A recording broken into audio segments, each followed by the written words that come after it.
Nós estamos de volta com o Canal Livre, que nesta segunda parte do programa vai discutir a saúde cardíaca do brasileiro. E o nosso convidado é o cardiologista Roberto Calil, que é diretor clínico do Instituto do Coração da Faculdade de Medicina da Universidade de São Paulo e também diretor-geral do Centro de Cardiologia do Hospital Sírio-Libanês. Doutor Calil, bem-vindo. Obrigado. Olha, bom, o senhor cuida dos pacientes mais ilustres do Brasil. Hoje vamos falar para os outros, os que não têm acesso ao médico da qualidade do senhor. Cuidar do coração, para cuidar do coração, basta estar atento aos sinais que ele emite ou é preciso criar uma cultura de prevenção ainda na população? A cultura de prevenção. Quer dizer, o que acontece, por mais que a medicina ela evoluiu tecnologicamente, as medicações e tudo, o que acontece é a prevenção continua a grande arma contra a redução de mortalidade da doença cardíaca. Numa projeção da Organização Mundial da Saúde, até 2030, 2040, vai ter uma curva ascendente de mortalidade por doença cardíaca no mundo. Por causa do envelhecimento da população? Não só isso, porque a doença mata mesmo. E a curva ela vai continuar matando, uma curva ascendente até 2040. Isso é uma projeção da Organização Mundial da Saúde. E tem estudos, quer dizer, evolui a tecnologia, evolui as medicações, mas grande parte disso poderá ser evitado com a prevenção. Que hoje existe uma cultura, que se sabe o que tem que fazer, mas não se faz. Quais são os exames assim, fundamentais que devem ser feitos, digamos, uma vez por ano, ou numa outra frequência que o senhor vai dizer? Depende muito do tipo de paciente.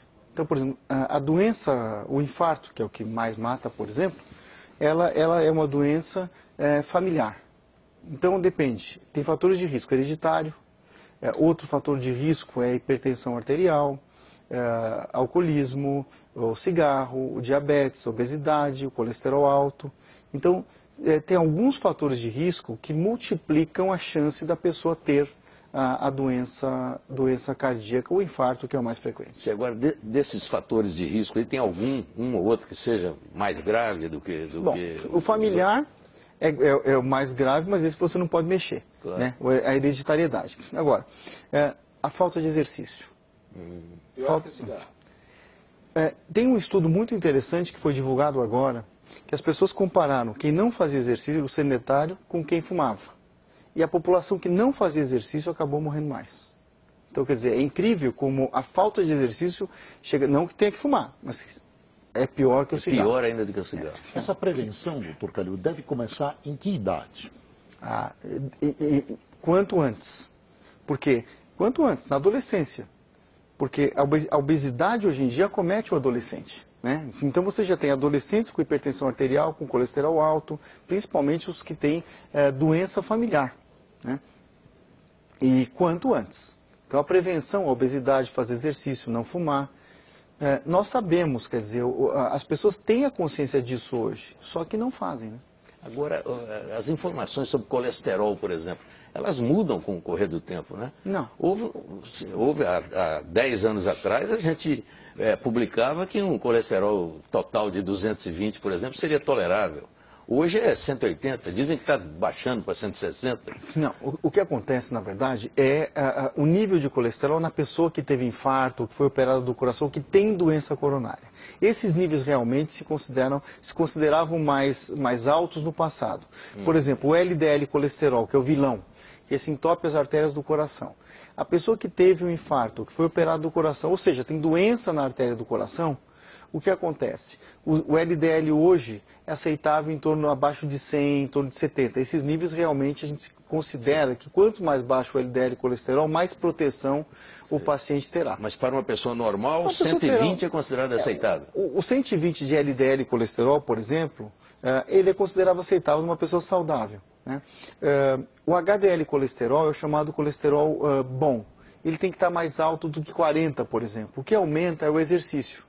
Então, o colesterol total não se tem grande importância. A importância é, quanto mais alto tem o colesterol bom, que é o HDL colesterol, e menor nível do LDL tem que colesterol. Relacionar, então, o LDL com o HDL. Agora, o senhor disse aí que o exercício sobe o HDL? Sobe. Isso é comprovado? Isso é comprovado. O exercício, na verdade, ele aumenta a sobrevida de qualquer um de nós. Né? E que exercício? O exercício aeróbico, do ponto de vista cardíaco, é a caminhada. Uma esteira, por exemplo. Uma esteira, quer dizer, você vai lá quando? O ideal é 1 hora por dia, todos os dias da semana. 1 hora? Não, o ideal é 1 hora. Tem estudos, por exemplo, de pacientes idosos, em torno de 80 anos de idade, e que eles compararam 2 populações. O paciente que ficava parado em casa, sentado na poltrona, e no máximo ia para o quarto ou para a sala, mais ou menos isso, não caminhava nada.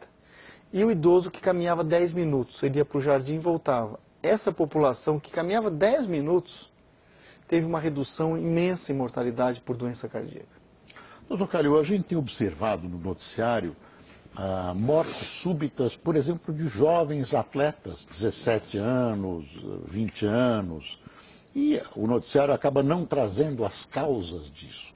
O que está acontecendo com esse pessoal? Ou antes não se detectavam essas mortes? Não, ou antes, morte súbita sempre existiu. Quer dizer, em jovem, tem algumas doenças cardíacas silenciosas, evidentemente, que você não sabe que tem, o jovem não sabe que tem, e vai fazer um esporte aí extenuante, ou vai participar de uma maratona, por exemplo, sem ter feito uma avaliação cardíaca antes. Isso não falando em droga, né? Porque, obviamente, a utilização de drogas, como cocaína, por exemplo, e outros afins, elas levam também à morte súbita, né? E a droga vai ao coração também? Vai. Ataca. Ela causa uma arritmia, vai levar uma arritmia cardíaca. Uma arritmia cardíaca. Mas a sua resposta, mas tem doenças, por exemplo, silenciosas. E essas levam à morte súbita. Agora, o senhor está falando de drogas, mas as drogas elas são metabolizadas de maneira diferente pelo organismo.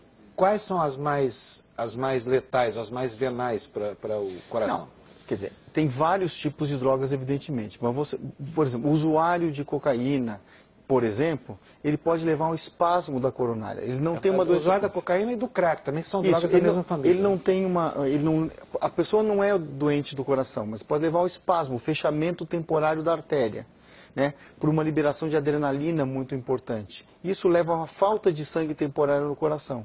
Isso causa arritmia cardíaca. As pessoas morrem por arritmia cardíaca, né? Agora, o jovem, a morte súbita por infarto é muito raro, né? São outras doenças cardíacas silenciosas e, obviamente, não diagnosticadas, porque a pessoa não tem sintoma e que levam à morte súbita. Doutor Calil, e o exercício assim não regular? Ele tem algum tipo de perigo? Pessoas que no fim de semana jogam futebol no clube, uma vez por semana. Tem, quer dizer, o atleta de fim de semana é um problema, porque ele não faz absolutamente nada, ele não tem condicionamento, e essa pessoa não se cuida, quer dizer, não faz uma avaliação clínica antes de começar a fazer um exercício extenuante, vai fazer uma maratona de 20 km ou 40 no fim de semana. Ou vai jogar 5 partidas de futebol a meio-dia no sol, o que seja. Qual que é a frequência mínima, assim, aceitável? É 2 vezes por semana, 3? Não, o ideal, na verdade, do exercício, como te falei, todos nós temos que caminhar 1 hora por dia.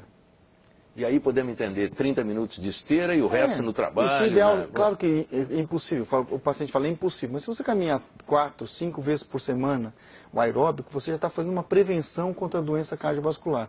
Musculação leve e, claro, qualquer tipo de exercício é importante. Mas a caminhada é fundamental em termos de prevenção de doença cardíaca. Bom, deixa eu perguntar uma coisa para o senhor. A gente estava falando agora há pouco sobre o LDL, né, que é o colesterol ruim, e o HDL. Em matéria de prevenção é muito complicado porque a indústria alimentícia confunde o consumidor. Por exemplo, houve um tempo em que o azeite era um alimento banido do cardápio, era amaldiçoado. Inventou-se a margarina. Depois a margarina tinha gordura saturada e o azeite voltou para o cardápio saudável. O ovo também foi demonizado durante muito tempo e hoje alguns médicos indicam a ingestão de ovos. Como é que a pessoa sabe se ela está comendo alguma coisa saudável ou se aquele modismo vai passar e vai deixar uma sequela para sempre? O que você falou é muito interessante, tem muito modismo. Não só de alimento, como das vitaminas, né? Ora a vitamina E é fantástica, ora isso, ora aquilo. É muito modismo. Agora, o que eu sempre recomendo para os pacientes é uma avaliação de uma nutricionista, por exemplo. Quer dizer, a reeducação alimentar é muito importante. Então você pode comer de tudo. Quer dizer, por exemplo, carne de porco, que é um fetiche. Carne de porco é saudável ou faz mal? Não, você pode comer de tudo. Você pode comer de tudo. Qualquer pessoa pode comer de tudo. Quer dizer, é claro que você não vai comer torresmo todo dia, mas se você tiver uma alimentação saudável, com uma orientação de uma reeducação alimentar, Óbvio que você pode comer um torresmo um dia, ou coisa que você... Quer dizer, não tem essa conversa de vilão. Não existe um vilão. Existe um vilão se você vai comer torresmo todo dia o resto da vida, quer dizer, mas não existe. Você tem que ter uma dieta balanceada. É claro que se você é diabético, você vai tomar mais cuidado com os carboidratos, com doce, com massa, né, e assim por diante. Mas de qualquer maneira,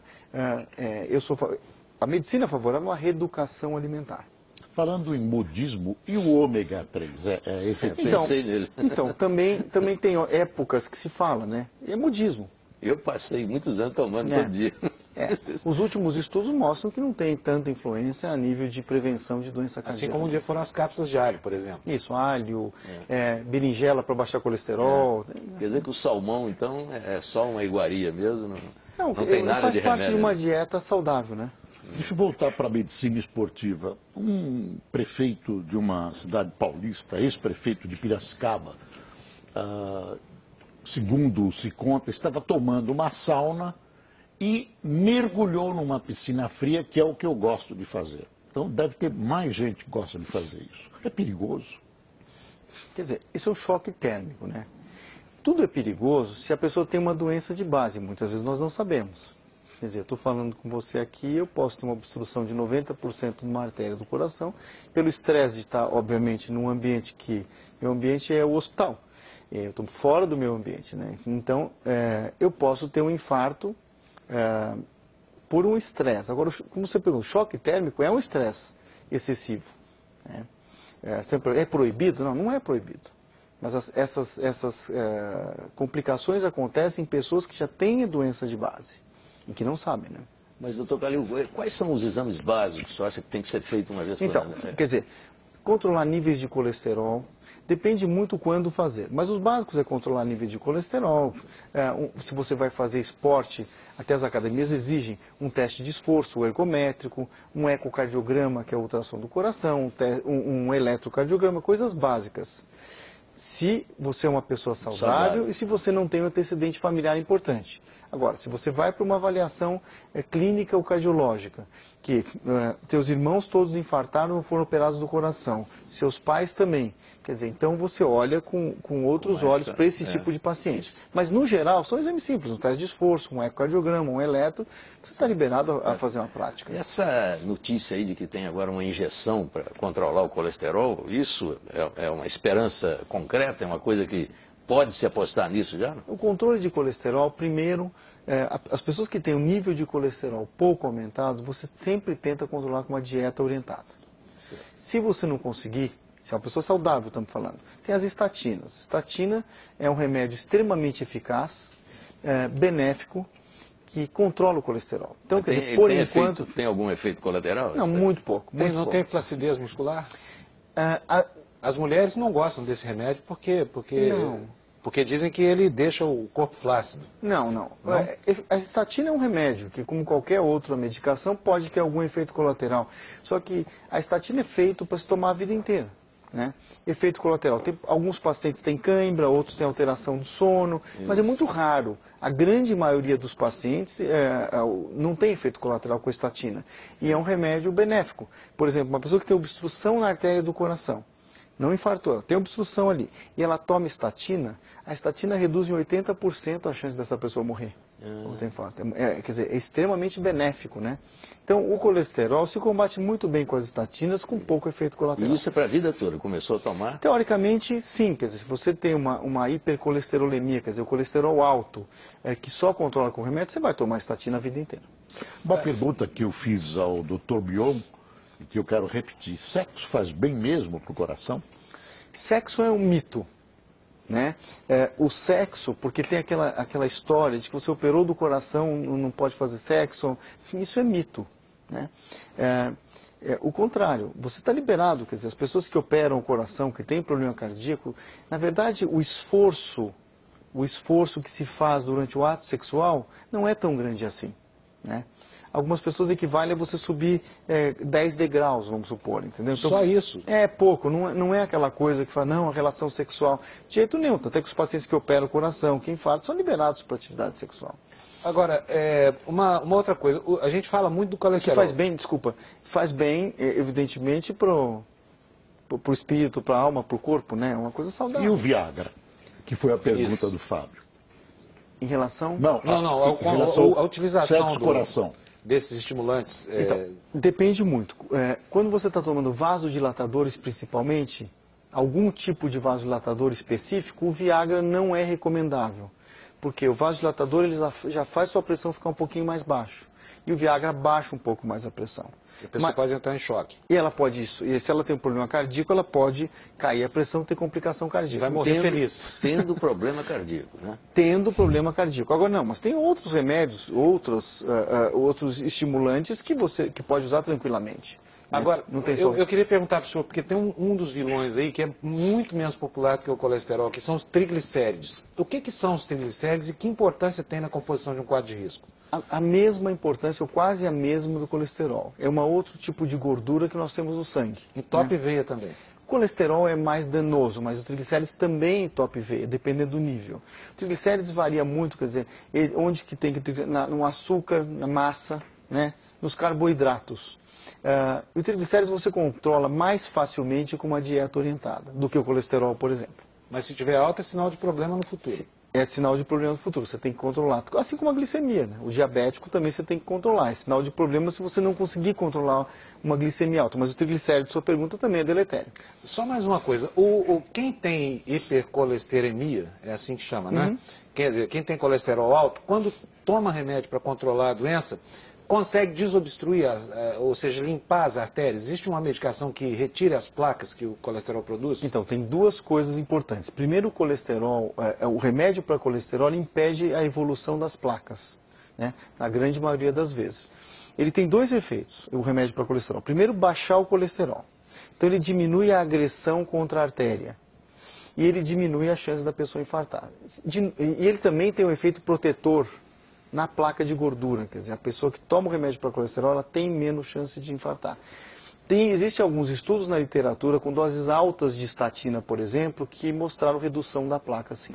O colesterol, o problema do colesterol pode ser familiar, quer dizer, todo o grupo familiar ter aquilo? Pode. Isso é mais ou menos frequente? É muito frequente, são famílias que têm colesterol alto. E, obviamente, se você também não faz uma dieta saudável, você está acima do peso, não faz exercício, você pode ter colesterol, mas dependendo muito do peso, da dieta.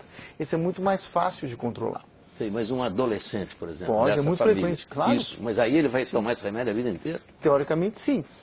Por exemplo, as hipercolesterolemias familiares, você tem que dosar colesterol com 5 anos de idade, com 15 anos de idade. Quer dizer, não necessariamente você tem que dar estatina, obviamente, com 5 anos de idade, mas tem uma orientação de dieta. Mas tem pessoas muito jovens que começam a tomar o remédio para colesterol. E é possível que isso ocorra sem danos outros? Sim. No organismo? Ah, sim. É o remédio seguro. Seguro. É o remédio seguro. Vou repetir uma pergunta que eu fiz há pouco ao doutor Mion. A questão étnica, ela tem influência, etnia, no colesterol alto? Tem parte. É mais familiar, mas também tem, obviamente, regiões do mundo onde existe a tendência a ter o colesterol alto, né? Assim como a doença cardíaca. O infarto, por exemplo, ele caminha da mesma maneira, mas o infarto é diferente, é doença de país desenvolvido. Né? Então, tem regiões, por exemplo, menos desenvolvidas, se você pegar o mundo inteiro, a incidência da doença cardiovascular é menor. Né? Por exemplo, os índios brasileiros quase não morrem de infarto, lá no norte do país. Porque, na verdade, é uma doença, de estresse. Né? Uma doença da civilização. Da civilização, uma doença da civilização. Tanto é que as mulheres, por exemplo, no passado, elas infartavam menos que os homens, porque elas não tinham a vida ativa, não é? Depois que elas começaram a entrar no mesmo ritmo do homem, elas aumentaram a incidência de infarto. Hoje não tem diferença mais, né? Não, muito pouca. Tá. Doutor Calil, é possível dizer que uma pessoa que não come carne vive mais do que a que come carne? Não, não é possível. Não é. Isso é um mito, então, que tem aí. Teoricamente, aí também tem as histórias de a pessoa que não come sal vive mais, ou não come açúcar vive mais. De novo, o importante é você ter uma dieta balanceada. Bom, o Canal Livre vai fazer uma parada rapidinha, a gente já volta daqui a pouco para continuar a conversa com o Dr. Calil. Então, até já.